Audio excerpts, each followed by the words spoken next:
교동문 60번 시편 139편을 교독하시겠습니다. 여호와여, 주께서 나를 살펴보셨으므로 나를 아시나이다.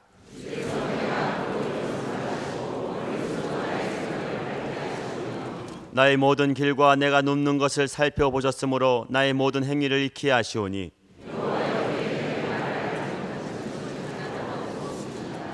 내가 주의 영을 떠나 어디로 가며 주의 앞에서 어디로 피하리이까?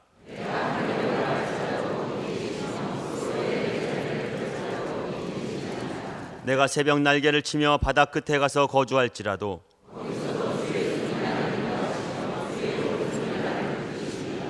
하나님이여, 나를 살피사 내 마음을 아시며 나를 시험하사 내 뜻을 아옵소서.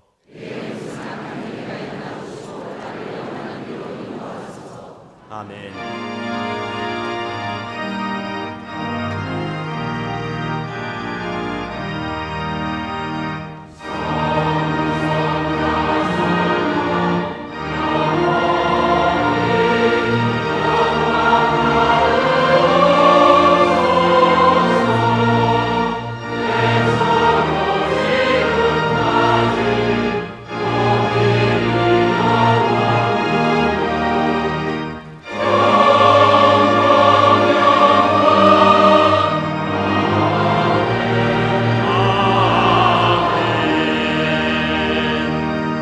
전능하사 천지를 만드신 하나님 아버지를 내가 믿사오며 그 외아들 우리 주 예수 그리스도를 믿사오니 이는 성령으로 잉태하사 동정녀 마리아에게 나시고 본디오 빌라드에게 고난을 받으사 십자가에 못 박혀 죽으시고 장사한 지 사흘 만에 죽은 자 가운데서 다시 살아나시며 하늘에 오르사 전능하신 하나님 우편에 앉아 계시다가 저희로서 산 자와 죽은 자를 심판하러 오시리라. 성령을 믿사오며 거룩한 공예와 성도가 서로 교통한 것과 죄를 사하여 주시는 것과 몸이 다시 사는 것과 영원히 사는 것을 믿사옵나이다. 아멘.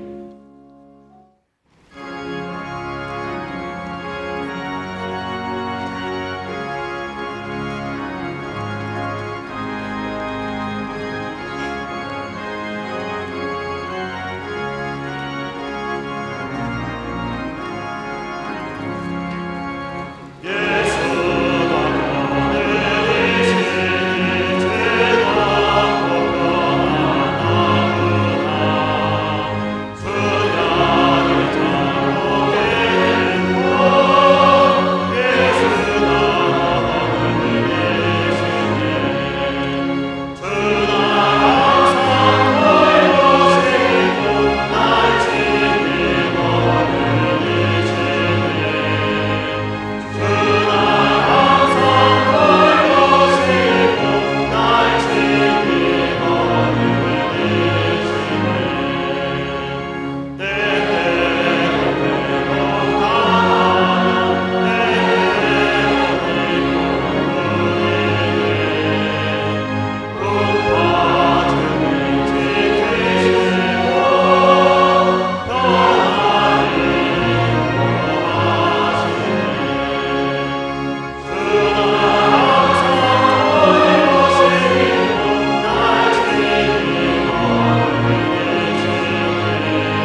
성경 말씀은 예레미야 4장 1절부터 4절까지의 말씀입니다.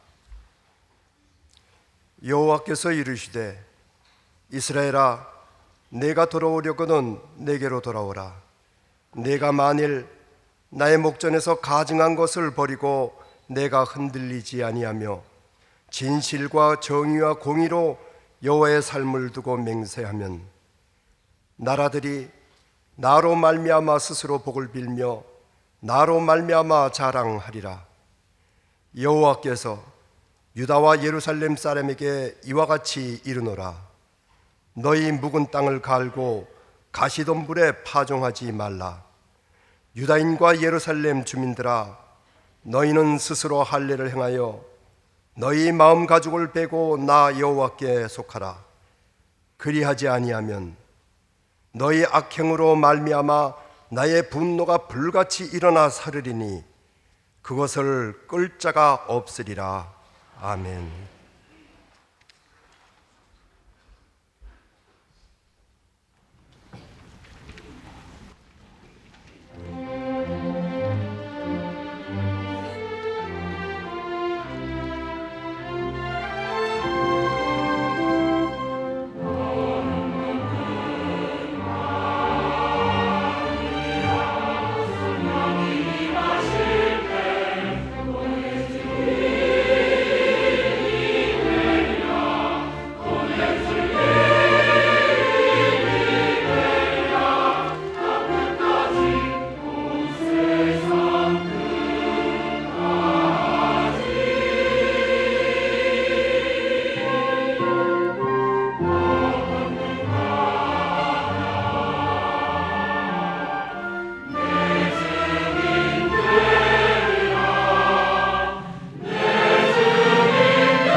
갈릴리 성가대와 오케스트라의 귀한 찬양에 감사합니다.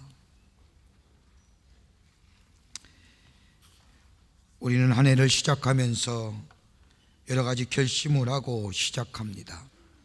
올해는 정직하게 살아보겠노라.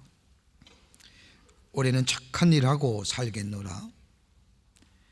올해는 다른 사람을 돕는 인생이 되겠노라. 올해는 한 달에 한 권 책을 읽겠노라. 나름대로의 결심을 하고 새해를 시작하지만 얼마 정도의 시간이 지나고 나면 그러한 결심이 눈 녹듯이 우리 안에 사라져 있음을 발견하게 됩니다. 그러면서 실망하기도 합니다. 그러면서 낙심하기도 합니다. 일본의 작가인 나카다시 아키히로라고 하는 사람이 쓴 책 가운데 20대가 하지 않으면 안 될 50가지의 일이라는 책이 있습니다. 이와 유사한 책이 근간에 우리나라의 한 작가에 의해서 나왔지요. 20대가 하지 않으면 안 될 21가지의 일. 희망도 꿈도 많지만 수없이 좌절하는 20대를 향한 충고의 글입니다. 여기에 두 저자가 말하는 공통점이 하나 있습니다. 작심삼일이 되더라도 시도해 보라는 겁니다. 여러분, 작심삼일이 가지는 뜻이 무엇입니까? 결심이 사흘을 가지 못한다는 뜻입니다. 다른 말로 말하면 의지와 결심이 굳지 못하다는 것일 겁니다. 의지와 결심이 굳하지 못하기 때문에 3일이 못 간다라는 말이 작심삼일인데, 그렇게 되더라도 낙심하지 말라는 겁니다. 비록 작심삼일밖에 가지 못하였지만, 아니 내가 결심하고 결단한 일이 사흘밖에 실천하지 못하고 그만두었다 하더라도 내게는 배울 점이 있다는 겁니다. 다른 것이 아니라 나 존재에 대한 확실한 인식을 갖게 한다는 겁니다. 내게는 지구력이 없구나. 나 자신에 대하여 깨닫는 그것만 해도 큰 소득이니 작심삼일, 아니 작심일이라도 시도해 보라는 겁니다. 그리고 실패를 두려워하지 말라는 겁니다. 여러분, 미국의 야구 선수 가운데 홈런왕 하면 누구를 생각합니까? 베이비 루스입니다. 그 뒤에 행크 아론이라는 선수가 있긴 했지만 홈런왕 하면 베이비 루스입니다. 그런데 그가 친 통산 홈런은 714개입니다. 그 홈런 기록을 인하여 많은 사람들이 그의 칭찬하고 그를 알고 있지만, 그가 714개의 홈런을 치기 위해서 1330번의 스트라이크 아웃 당한 것은 모릅니다. 1330번의 스트라이크 아웃이 714개의 홈런을 만들어냈습니다. 여러분, 오늘날 우리가 전등의 혜택을 보고 살지요. 이 전등 에디슨이 만들었습니다. 이 전등 만들기 위해서 몇 번의 실패했느냐? 400번 이상의 실패를 했답니다. 400번의 실패가 오늘 이 전등을 발견하며 인류 발전에 기여했던 것을 보게 됩니다. 여러분, 성공 뒤에는 뼈아픈 실패가 있습니다. 이렇게 본다면 우리는 실패를 두려워할 것이 아닐 겁니다. 작심 3일이라도 좋고 작심 1일이라도 좋습니다. 다시 결심하는 겁니다. 다시 시작하는 겁니다. 실패를 방치하면 독이 됩니다마는, 그러나 실패의 원인을 잘 살피고 연구하면 그 실패는 오히려 우리에게 약이 됩니다. 실패 자체가 죄가 아닙니다. 실패했다고 절망하는 그 자체가 죄입니다. 여러분, 오늘 본문의 말씀을 보십시오. 오늘 이스라엘 본문의 말씀을 보면 이스라엘 공동체는 큰 위기에 직면하고 있습니다. 북방의 적인 이 바벨론 제국으로부터 침략을 받아 예루살렘이 함락되고 BC 586년에는 이스라엘 전체가 초토화되어 버립니다. 성읍들은 회파되고 유다의 많은 백성들은 바벨론으로 포로로 잡혀가고 국가로서의 다시 설이라고 하는 희망과 소망이 다 사라졌습니다. 하나님의 임재를 상징하는 예루살렘 성문도 돌덩이와 같이 회파되고 말았습니다. 어떻게 나라가 이렇게 한순간에 망해버릴까 할 정도로 다시 나라가 세워진다는 소망이 이미 다 물거품처럼 사라지고 만때, 하나님은 이스라엘 백성에게 에레미야를 통하여 말씀하십니다. 돌아오려거든 내게로 돌아오라. 내게로 돌아오라는 겁니다. 절망과 좌절과 실패의 삶, 이제 돌아와야 된다는 겁니다. 내게로 돌아오라는 겁니다. 다른 말로 말하면 다시 만나자라고 하는 하나님의 초청의 말씀입니다.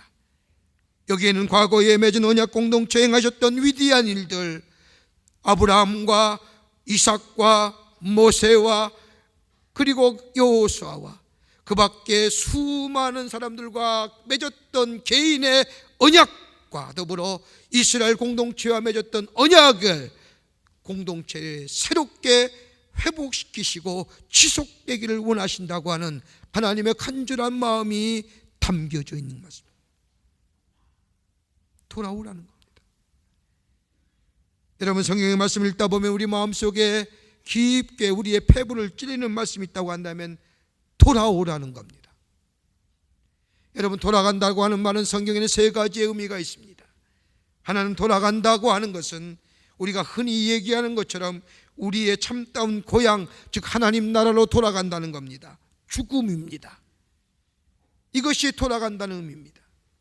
또 하나 돌아간다고 하는 말은 현재의 우리의 위치가 잘못되었음을 깨닫고 바꾸어 삶의 태도를 바꾼다는 겁니다. 영어로 표현을 말한다면 change하는 겁니다. 또 하나 돌아간다고 하는 것은 완전한 방향의 전환입니다. 이걸 가리켜서 신학적 용어로 회개라고 얘기합니다. 메타노이아, 우리의 마음의 방향이 달라졌다는 겁니다. 세상을 향하여 달려갔던, 나만을 위하여 달려갔던 내 삶의 주인은 내고, 나 삶의 목적과 내가 원하는 것으로 방향을 잡고 달려갔던 내 삶의 방향을 이제 바꾸어 하나님께로 바꾸어 향하여 나아간다는 마음의 방향, 이게 돌아간다는 겁니다. 영어로 말하면 컨버트 한다는, 이게 돌아가는 겁니다. 이 돌아간다고 하는 공통된 것은 하나님께로 돌아간다는 겁니다. 여러분, 신명기 30장의 말씀을 보시면 신명기 30장의 말씀은 신명기의 말씀을 요약한 말씀이라고 할 수 있을 겁니다. 그 신명기 30장의 말씀의 부제를 보면 이렇게 쓰여 있습니다. 복받는 길. 그러면서 단 한마디로 복받는 길이 뭐냐? 돌아오라는 겁니다. 하나님께로 돌아오기만 하면, 신명기 30장 2절과 3절의 말씀을 보면 너와 내 자손이 하나님께로 돌아와 그 말씀을 순종하면 하나님께서도 마음을 돌이키사 너희를 긍휼히 여기시리라. 돌아오기만 하면 아무리 실패한 인생이라 할지라도 긍휼히 여겨주신다는 겁니다. 네가 왜 나를 떠나느냐, 네가 왜 나를 버렸느냐 묻지 아니하시고, 돌아오기만 하면 우리 하나님은 죄 많은 인생이라 할지라도 긍휼히 여겨주실 뿐만 아니라 그 뒤에 말씀을 보면 이렇게 약속합니다. 너희가 하나님께로 돌아와 그 말씀을 순종하면 하나님께서도 너희와 모든 약속을 지키셔서 너희가 하는 모든 일에 복을 주시고 너의 몸의 소생과 가축의 새끼와 땅의 소출을 풍성케 하실 것임입니다. 돌아오기만 하면 하나님의 약속하신 것을 이루어 주신다는 겁니다.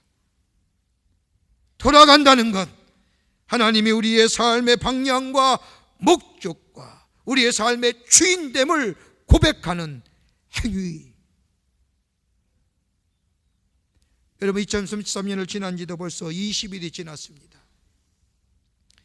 2013년을 진단하면서 과거의 것을 비추어 미래를 진단한 미래학자들에 의하면 2013년 안에 그렇게 녹록지 않을 것이라고 말합니다.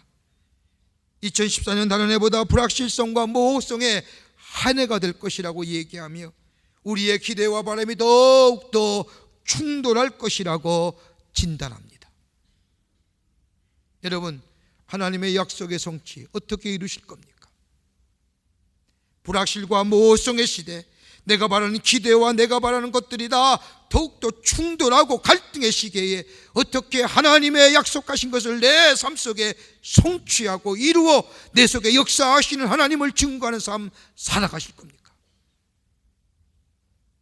오늘 성경은 우리에게 몇 가지로 권면의 말씀해 주고 계십니다. 오늘 본문의 말씀을 통해서 몇 가지로 함께 말씀을 나누어 영적인 은혜를 살펴보고자 합니다. 첫째는 새롭게 결단하라는 겁니다. 오늘 본문 1절의 말씀을 보십시오. 여호와께서 이르시되 이스라엘아 내가 돌아오려거든 내게로 돌아오라. 내가 만일 나의 목전에서 가증한 것을 버리고 내가 흔들리지 아니하면 돌아오되 내게로, 하나님께로 돌아오라는 겁니다. 하나님께로 돌아오되 가증한 것을 버리고 하나님께로 돌아오라는 겁니다. 여기서 가증한 것이라는 것은 원문대로 번역하자고 하면 우상 섬기는 것, 신앙의 정조가 깨진 모습, 다른 말로 말하면 믿음의 혼합주의입니다. 하나님을 겸하여 섬기던 것 떨쳐버리고 하나님께로 돌아오라는 겁니다. 여러분, 우리의 삶은 선택과 결단의 연속입니다. 여러분, 하나를 선택하면 하나는 버려야 하는 결단이 있어야 됩니다. 하나님을 선택했다고 한다면 다른 것들을 버릴 수 있는 결단이 있어야 거기에 열매가 맺어집니다. 오늘 나게로 돌아오려고 하면 우상을 버리라고 하는 것은 하나님과 겸하여 섬겼던 것, 하나님을 선택하고 하나님을 섬기기로 결단했다면 다른 것들을 버려야 한다는 겁니다. 나의 직업, 하나님보다 앞선 것들, 하나님보다 앞선 나의 취미, 하나님보다 앞선 나의 목표, 하나님보다 앞선 나의 여가의 시간, 이거 버리고 하나님께로 방향의 전환이 있어진 것이 돌아온다는 겁니다. 복음주의 신학자에는 A.W. 토저라고 하는 사람 말하기를, 현대인이 하나님을 가까이 하지 못하는 것은 다른 것이 아니라 자기 집착에 매여 있기 때문이다. 스스로의 생각을 버리고 해서만이 비로소 하나님을 뜻을 이해하고 하나님을 만나고 이것이 바로 하나님께로 돌아가는 길이다라고 하는, 내 거 버려야 된다는 겁니다. 내 집착과 내 아집과 내 생각, 내 감정 완전히 벗어버리고 하나님께로 방향을 전환하는 것, 내 욕망 내려줘야 됩니다. 내 자존심 버려줘야 됩니다. 내 교만함이 내려줘야 됩니다. 내 자랑이, 내가 하려는 것들이 철저하게 내려놓고 하나님께로 내 마음의 방향이 바뀌어 죽게 가게 될 때에 거기에 온전한 출애굽의 구원이 이루어지는 겁니다. 여러분, 이스라엘 백성 보십시오. 이스라엘 백성이 애굽에서 나옵니다. 400년 동안 노예 생활 끝에 하나님의 은혜로 홍해를 건넙니다. 그리고 2주일이면 가는 가나안 땅 가지 못하고 40년을 광야에서 헤매지요. 왜 그럴까요? 그 이유는 단 한 가지예요. 애굽의 것을 버리지 못했기 때문에. 정치적으로는 자유로웠습니다. 물리적으로는 애굽에서 나왔습니다. 경제적으로 자유함을 얻었습니다. 그러나 그들의 가운데 있었던 의식과 문화, 사고방식, 생각, 삶의 스타일, 철학, 애굽의 것을 벗어버리지 못했습니다. 옛사람의 모습 그대로입니다. 하나님을 하나님됨으로 인식하지 못하고 애굽의 다른 잡다한 신으로만 인식하고 살았던 저들, 그러기에 영적으로 정신적으로 출애굽이 필요합니다. 그러기에 40년의 광야의 생활, 그것은 새롭게 하시는 온전한 출애굽의 일들을 이루시는 하나님의 계획이었다. 새 옷으로 갈아입어야 됩니다.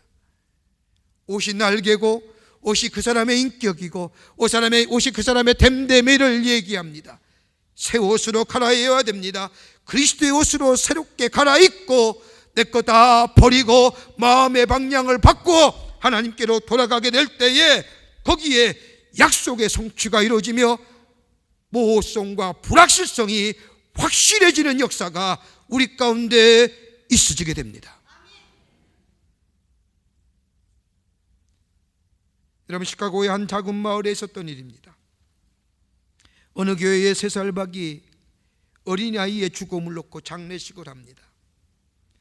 목사님이 기도할 때에 다들 눈을 감고 있는데 그때에 초라가에 더러운 옷을 입은 거지 몰골의 남자 하나가 들어와 죽은 아이 죽음의 발에서 신발을 벗겨 몰래 가지고 도망갑니다. 그리고 그 사람은 그것을 35센트에 바꿔 그 돈 가지고 술을 사 먹습니다. 그는 알코올 중독자였습니다. 그 사람이 누구냐? 바로 죽은 아이의 아버지입니다. 한번 생각해 보십시오. 어린 딸이 죽었습니다. 그 장례식에 참여했다가 자신의 아이가 신은 신발을 벗겨서 그것을 팔아 술을 사 먹었다는 아버지, 이건 인간이기를 포기한 사람이지요. 짐승마도 못한 사람입니다. 다 끝난 인생입니다. 그런데 이 사람이 하나님을 믿습니다. 예수를 믿어 구원받았습니다. 하나님께로 돌아와 새로운 존재가 되었습니다. 그리고 목사가 됩니다. 그리고 시카고의 부흥의 역사의 주인공으로 섭니다.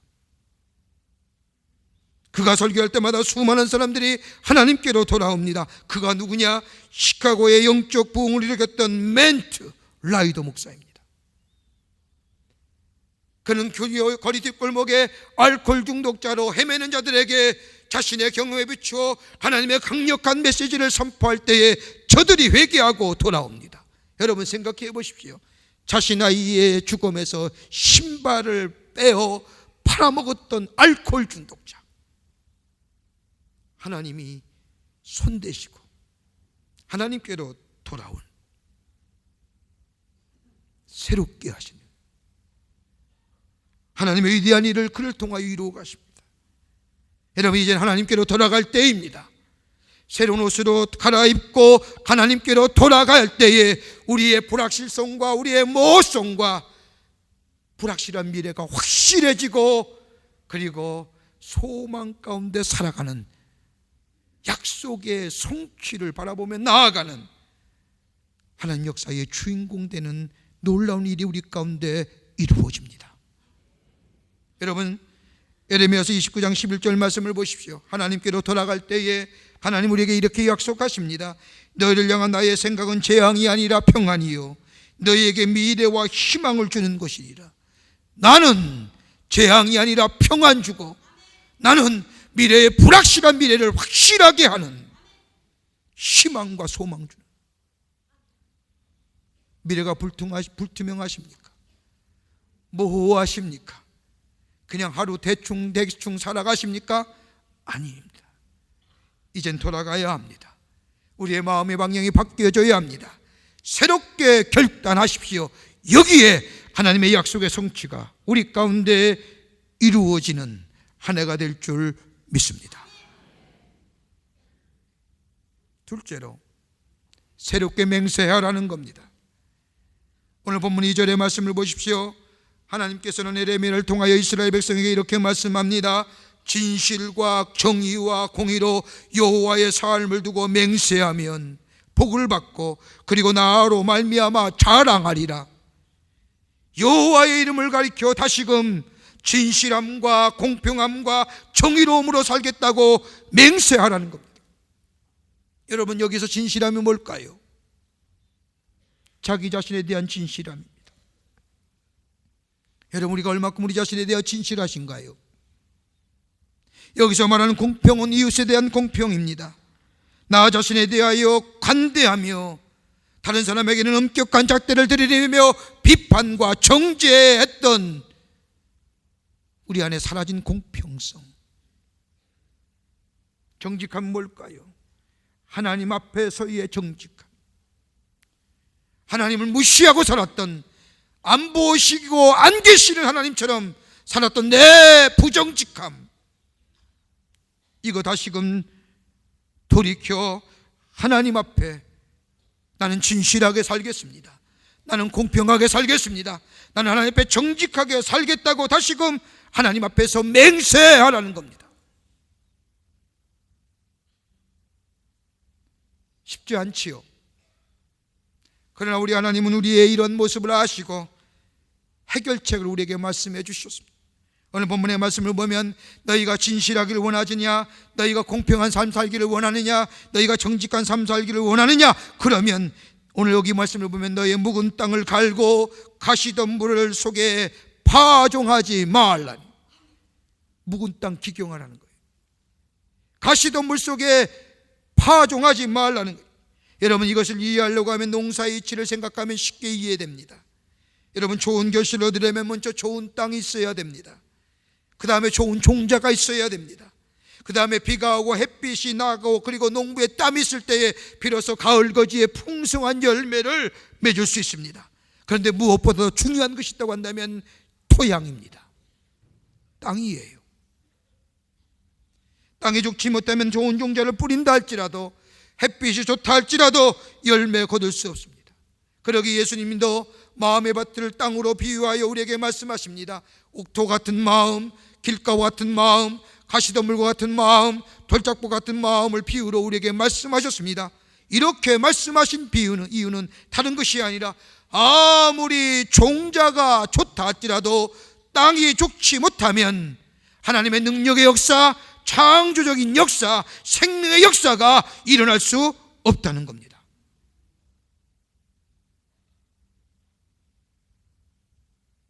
땅에 좋지 못하면 아무리 좋은 씨앗이 뿌려져도 거기엔 열매가 맺지 않습니다. 창조적인 역사가 일어나지 않습니다. 생명의 역사 물론 일어나지 않습니다. 그러기에 오늘 하나님은 묵은 땅을 기경하라, 가라 뒤엎으라는 겁니다.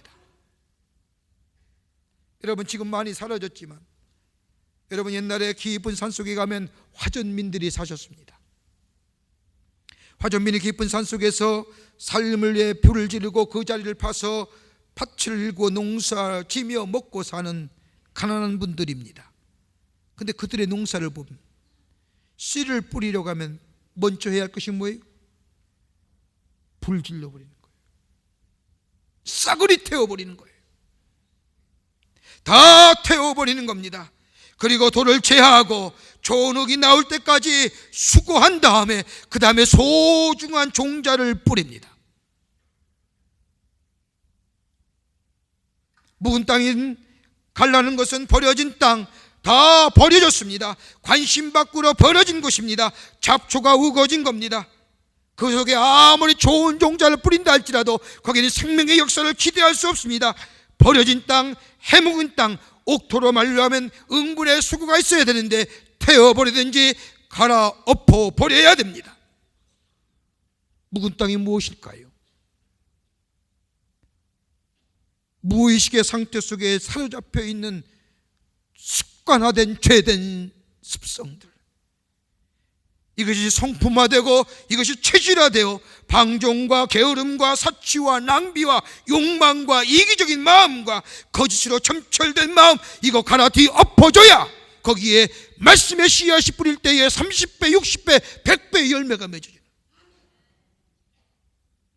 이 아픔이 없이는, 이 갈아 뒤엎어짐의 수고가 없이는 생명의 역사 기대할 수 없습니다. 창조의 역사 기대할 수 없습니다. 그러기 하나님의 사람으로 우리의 묵은 마음의 밭이 뒤엎어지는 것, 이걸 가리켜서 혁명적 변화라는 겁니다. 고질화되어 버린 삶, 병리적인 고집과 아집, 자신에 대하여 남다른 정당성의 부여, 이거 깨트려 버려져야 됩니다. 그리고 하나님 앞에 진실해야 됩니다. 나 자신에 대하여 진실하고 다른 사람에 대한 공평과 하나님에 대한 정직이 있을 때에 비로소 거기에 풍성한 열매가 맺어지고 그로 인하여 생명의 역사, 창조의 역사가 우리 가운데 이루어지는 겁니다.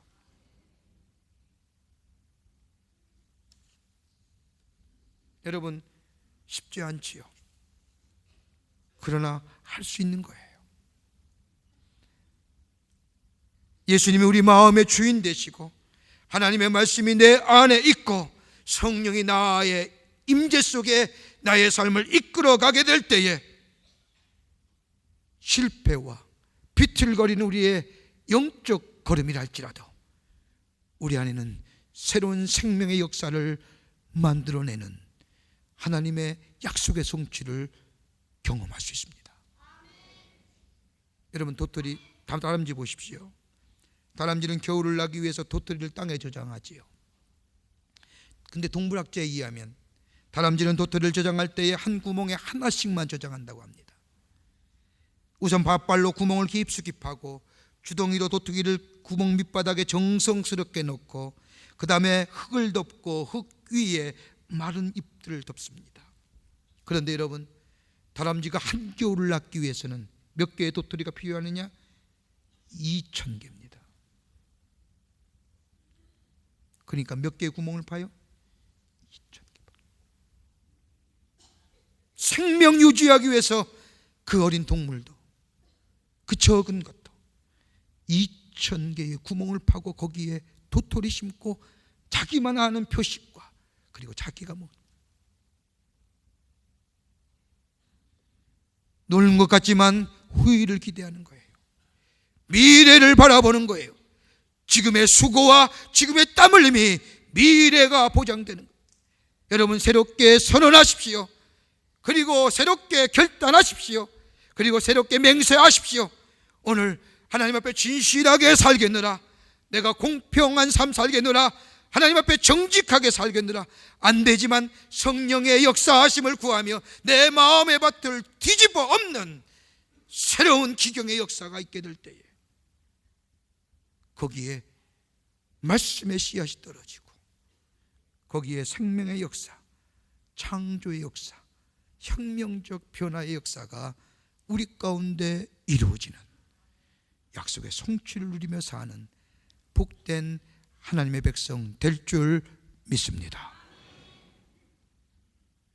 끝으로 오늘 성경은 또 한 번 우리에게 말씀하시죠. 새롭게 선언하라는 겁니다. 다시금 선언하라는 겁니다. 오늘 4절 말씀을 보십시오. 하나님은 예레미야를 통하여 이스라엘 백성에게 이렇게 말합니다. 오늘 여기 말씀을 보면 4절에 유다인과 예루살렘 주민들아, 너희는 스스로 할례를 행하여 너희 마음 가죽을 베고 나 여호와께 속하라. 다시 하나님께로 돌아가기로 결단하고, 그리고 묵은 땅을 갈고 가시덤불에 씨를 뿌리지 않겠노라 맹세하고, 그리고 나는 하나님께 속한 사람이라 선언하라는 겁니다. 여러분, 여기 본문의 말씀을 보면 할례 받으라는 겁니다. 여러분, 할례가 무엇입니까? 이스라엘 남자들의 정행했던 정결의식입니다. 하나님이 하라는 할례는 단순히 외적인 정결의식만 아니라 그걸 넘어서서 전인격적이고 총체적인 내면의 정결의식을 얘기합니다. 그러기 오늘 마음의 가죽을 베라는 것은 전인격적으로 하나님께 속하고, 그리고 나는 하나님께 속한 사람이라 다시금 선언하라는 겁니다. 여러분, 선언이 무엇입니까? 단순히 말로 그치는 구어가 아닙니다. 문구가 아닙니다. 선언에 걸맞는 행위가 따라져야 비로소 그 선언에 의미가 있고 그 선언에 따른 결과가 우리 가운데 이루어집니다. 여러분, 바울 서신을 보십시오. 바울은 언제나 서신의 서두에 이렇게 자신이 누구임을 공개합니다. 선언합니다. 로마서 1장 1절의 말씀을 보면 예수 그리스도의 종 바울은 사도 부르심을 받아 하나님의 복음을 위하여 택정함을 입었나니, 고린도서 1장 1절 말씀을 보면 하나님의 뜻을 따라 그리스도 예수의 사도로 부르심을 받은 나 바울은, 갈라디아서 1장 1절의 말씀을 보면 사람들에게서 난 것도 아니요 사람으로 말미암은 것도 아니요 오직 예수 그리스도와 그를 죽은 자 가운데서 살리신 하나님 아버지로 말미암아 사도된 나 바울은, 빌립보서 1장 1절의 말씀을 보면 그리스도 예수의 종된 나 바울은 자기 선언입니다. 자기 실존의 고백입니다. 바울은 언제나 내가 누구임을 분명히 알고 선언합니다. 나는 하나님의 사람입니다. 하나님의 뜻에 있어서 특정함을 받은 사람입니다. 예수 그리스도의 종입니다. 자신을 선언합니다. 내가 누구임을 분명히 선포하는 겁니다. 내가 어디에 속해 있는가를 분명히 선포합니다. 그 선포만 할 뿐만 아니라 선언적 의미만 가질 뿐만 아니라 거기에 걸맞는 행위가 뒤따라오는 거예요. 새로운 존재된 고백, 어떻게 살 것인가? 바울은 에베소서 4장 25절 이하에 새로운 존재된 삶, 선언만 그치는 것이 아니라 실천적 행위의 삶을 이렇게 우리에게 말합니다. 새 번역의 성경을 보면 좀 더 쉽게 이해할 수 있습니다. 여러분, 거짓을 버리십시오. 참된 말 하며 사십시오. 해가 지도록 화를 품지 말고, 도둑질하는 사람은 다시 도둑질하지 말며, 나쁜 말은 입 밖에도 내지 마십시오. 듣는 사람에게 덕을 세우고 은혜를 끼치는 말하고 성령을 슬프게 하지 마십시오. 모든 악독과 걱정과 분노와 소란과 욕설을 버리고 서로 친절하시며 불쌍히 여기며 예수 그리스도께서 여러분을 용서하신 것 같이 서로 용서하며 사십시오. 이게 하나님께 속한 사람입니다. 여러분, 어떤 사람이 교만한 사람인 줄 아십니까? 나는 새로워질 필요가 없다고 말하는 사람, 교만한 사람입니다. 어떤 사람이 불신앙의 사람인 줄 아십니까? 나는 새로워지기에는 너무 늦었고 나는 너무 굳어진 사람이라고 이야기하는 사람, 가장 불신앙의 사람입니다. 하나님이 손대시면 하나님은 새로운 창조의 역사를 이루십니다. 돌아가십시오. 돌아가야 합니다.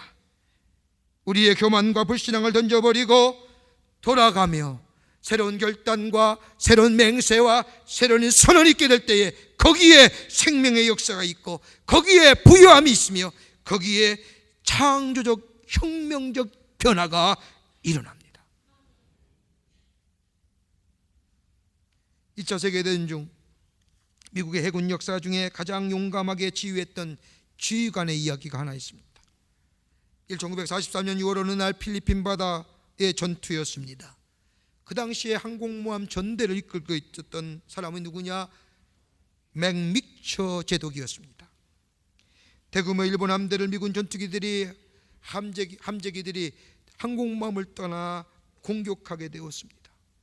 출국했던 전투기들이 항공모함에 돌아올 쯤에 날이 어둡기 시작을 했고 파도는 높았으므로 항공모함에 착륙하여 귀환한다는 게 그렇게 쉽지 않았습니다. 더더구나 날이 저물어 불을 킨다는 것은 적과의 근접한 거리이기에 마치 우리 배에 포를 쏘십시오라고 표시하는 것과 같은 자해 행위와 마찬가지였습니다. 그러나 미처 제독은 전투기가 속속 들어올 즈음에 모든 사람들에게 외칩니다. 모든 함대와 더불어 모든 항공모함에 불을 밝혀라. 그래서 옆에 있는 참모들이 이 미처 제독에게 말합니다. 제독님, 안 됩니다. 지금은 둥화관제 중입니다. 이러한 때 항공모함에 불을 밝힌다는 것은 죽는 것과 같은 자살행위와 같은 겁니다. 그러자 이 미처 제독이 모든 병사들에게 말하기를, 지금 불을 밝히지 않으면 우리의 조종사들이 다 바다에 빠져 죽고 만다. 그러니 불 밝혀라. 이 명령에 모든 함 전대와 항공모함의 불을 활짝 밝혔습니다. 적이 표적이 되더라도 전투기들이 무사히 귀환하도록 하기 위함입니다. 나중에 조정들의 이야기에 의하면 그 당시의 상황을 이렇게 이야기합니다. 우리 군함들은 너무나 찬란하고 분명하고 아름다웠습니다.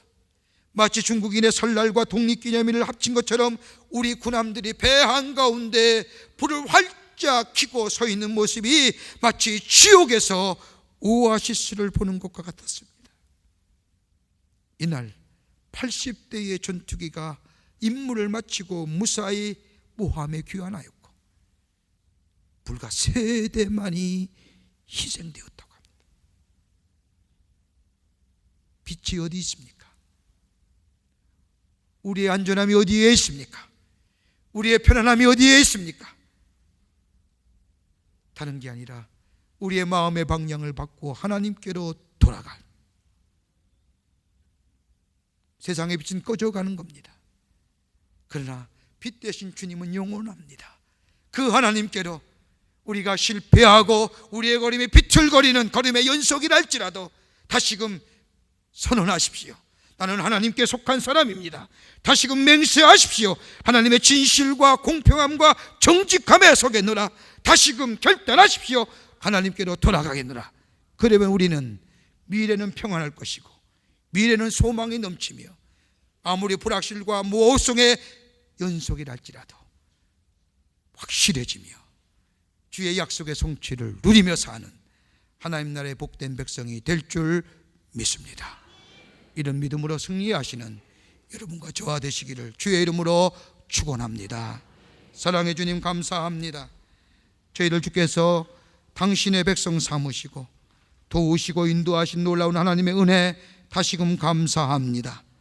그럼에도 불구하고 우리의 삶 속에 주님 떠나며 내 마음과 내 뜻대로 살았던 삶의 모습, 이제는 하나님께로 돌아가는 저희들 되게 하여 주시옵소서. 다시금 아버지 하나님여 결단하게 하시고 다시금 새롭게 맹세하게 하여 주시며 새롭게 선언하게 하여 주셔서 하나님의 약속의 성취를 누리며 주님이 나와 함께 하심을 증거하며 하나님이 참된 하나님 되심을 증거하는 저희들 되게 하여 주시옵소서. 불확실성과 모호성이 확실한 소망으로 바뀌어지는 역사, 그 약속을 바라보며 다름질할 수 있는 저희들 되게 하여 주시옵기를 원하오면서 거룩하신 예수님의 이름으로 기도하옵나이다. 아멘. 우리 전우자유 계십니까? 이렇게 인사하며 고백하십시다. 하나님 당신을 사랑하십니다 라고 인사들 나누시기를 바랍니다.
지금은 우리 주 예수 그리스도의 크신 은혜와 하나님 아버지의 형용할 수 없는 사랑하심과 성령님의 인도하심과 교통하심과 내재하심이 주의 날에 주의 전전에 올라와 하나님 앞에 신령과 진정으로 예배드리며 주의 말씀 가슴에 품고 다시금 주 앞에 돌아가기로 결단하고 주 앞에 맹세하며 주 앞에 다시금 나는 하나님께 속한 사람이라 선언하여 하나님의 약속하신 것을 내 삶 속에 이루어 주를 증거하기로 새롭게 다짐하며 저 세상을 향하여 나아가는 우리 모든 사랑하는 광림의 권속들과 영상을 통하여 하나님 앞에 예배드리는 한국교회 성도들과 그 밖에 흩어져 있는 당신의 거룩한 백성들을 위해 주께서 지금으로부터 영원토록 함께 하시기를 간절히 축원하옵나이다.